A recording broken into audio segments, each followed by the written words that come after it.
friends, welcome to Farhana channel. இன்னைக்கு நம்ம Farhana channelல skit special பாசி பருப்பு பணியாரம் எப்படி செய்யணும்னா பார்க்க போறோம். நாம இன்னைக்கு அதுக்கான தேவையான பொருட்கள் பார்த்தறலாம். 1 கப் பாசி பருப்பு எடுத்துர்க்கேன். 1/2 கப் வெள்ளை ரவை எடுத்துர்க்கேன். 2 டீஸ்பூன் அரிசி மாவு எடுத்துர்க்கேன். தேவையான அளவு நறுக்கின தேங்காய் கொஞ்சம் எடுத்துர்க்கேன். 1/2 கப் வந்து வெல்லம் எடுத்துர்க்கேன். இப்போ வாங்க நாம செய்ய ஆரம்பிச்சிடலாம். இப்போ நாம 1 கப் பாசி பருப்பை வந்து அலசி நாம 1/2 மணி நேரம் ஊற வைக்க போறோம். நாம அதுக்கு ஊறட்டும் 1/2 மணி நேரம். அதுக்கப்புறம் நாம வந்து மற்ற வேலையெல்லாம் பார்த்துடலாம். இப்போ நாம அலசி எடுத்து வச்சாச்சு. இப்போ இது மூழ்கிற வரை தண்ணி ஊற்றிக்கலாம். இப்போ இது 1/2 மணி நேரம் ஊறட்டும். அதுக்கு நம்ம இது ஊறட்டும். நம்ம வந்து வெள்ளைப்பாகு காய்ச்சிடலாம். இப்போ நம்ம பாகு காய்ச்சியாச்சு. வெள்ளைப்பாகு எப்படி இருக்குன்னு பாருங்க. இதெல்லாம் கொஞ்சம் திக்னஸா இருக்கு. இப்போ பருப்பு நல்லா ஊறி 1/2 மணி நேரம் ஆச்சு. இப்போ நல்லா பருப்பு நல்லா ஊறிடுச்சு. இப்போ நம்ம மிக்ஸி ஜாரில் மாற்றி நம்ம அரைச்சிட்டு எடுத்து காட்டுறேன். இப்போ பருப்பு வந்து தண்ணி இல்லாமல் நம்ம நல்லா தண்ணி இல்லாமல் வடித்து நம்ம அரைச்சிடணும். தண்ணியே எதுவுமே சேர்க்கக்கூடாது அரைக்கிறதுக்கு. இப்போ நம்ம அரைச்சிட்டு எடுத்துகிட்டு வந்துடலாம். இப்போ நல்லா நைஸான பேஸ்ட்டாக அரைச்சி எடுத்து வச்சுக்கிட்டோம். இப்போ நைஸ் பேஸ்ட்டாக இருக்குது.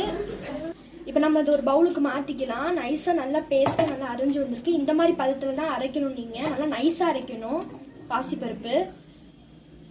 இப்போ 1/2 கப் ரவை ஆட் பண்ணிக்கலாம். இப்போ நான் 2 டீஸ்பூன் அளவு அரிசி மாவு எடுத்து வச்சுருக்கேன். அதையும் ஆட் பண்ணிக்கலாம். அப்புறம் நம்ம 1 சிட்டிகை ஏலக்காய் பொடி ஆட் பண்ணிக்கலாம். 1 சிட்டிகை நம்ம வந்து உப்பு ஆட் பண்ணிக்கலாம். சால்ட் உப்பு. இப்போ வந்து வெள்ளைப்பாகு வந்து ஆட் பண்ணிக்கலாம். ஆட் பண்ணிட்டு நல்லா கலந்து விட்டுருங்க கட்டி இல்லாம. இப்போ நம்ம நல்லா கலந்தாச்சு. உங்களுக்கு தண்ணி எச்சா இருந்துச்சு அப்படின்னா நீங்க ரவை கூட நீங்க கொஞ்சம் ஆட் பண்ணிக்கலாம். இப்போ நான் ரவை வந்து நல்லா ஊறணும். இப்போ 30 நிமிஷம் ஆகட்டும். நம்ம அதுக்கப்புறம் எடுத்து பார்க்கலாம். மூடி வச்சிடலாம். அடுப்பை வச்சு ஸ்டவ் ஆன் பண்ணிக்கலாம். இப்போ நம்ம ஒரு சட்டி வச்சுக்கலாம். இப்போ 2 ஸ்பூன் நெய் விட்டுக்கலாம்.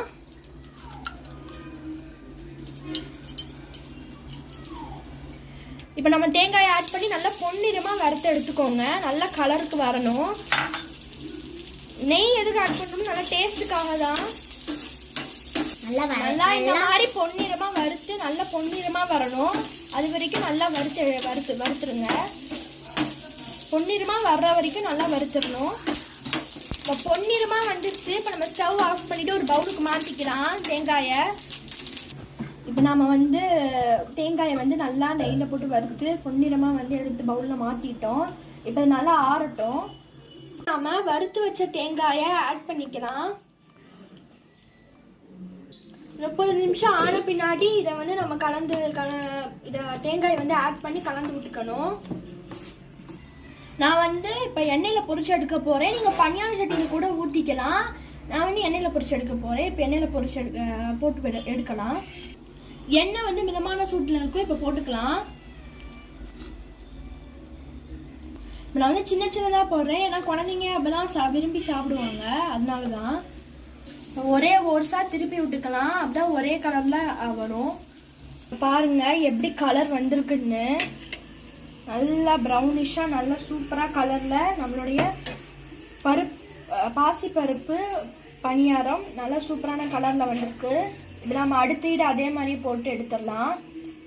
நம்ம அடுத்த ஈடும் இப்போ போட்டிருக்கோம். இதே கலருக்கே நம்ம எடுக்கணும். சுவையான நம்மளுடைய பாசி பருப்பு பணியாரம் ரெடி ஆயிடுச்சு. இப்போ நம்ம ரவுஃபா குட்டி டேஸ்ட் பண்ண போறா. எப்படி இருக்குன்னு சொல்லு ரவுஃபா, டேஸ்ட் பண்ணிட்டு. நல்லா இருக்கு, சுவையா இருக்கு. இதே மாதிரி நீங்களும் வீட்டில் செஞ்சு பாருங்க. இந்த வீடியோ பிடிச்சிருந்தா மறக்காம லைக் பண்ணுங்க, ஷேர் பண்ணுங்க, கமெண்ட் பண்ணுங்க. இந்த சேனலை மறக்காம சப்ஸ்கிரைப் பண்ணுங்க. பாய் பாய் ஃப்ரெண்ட்ஸ்.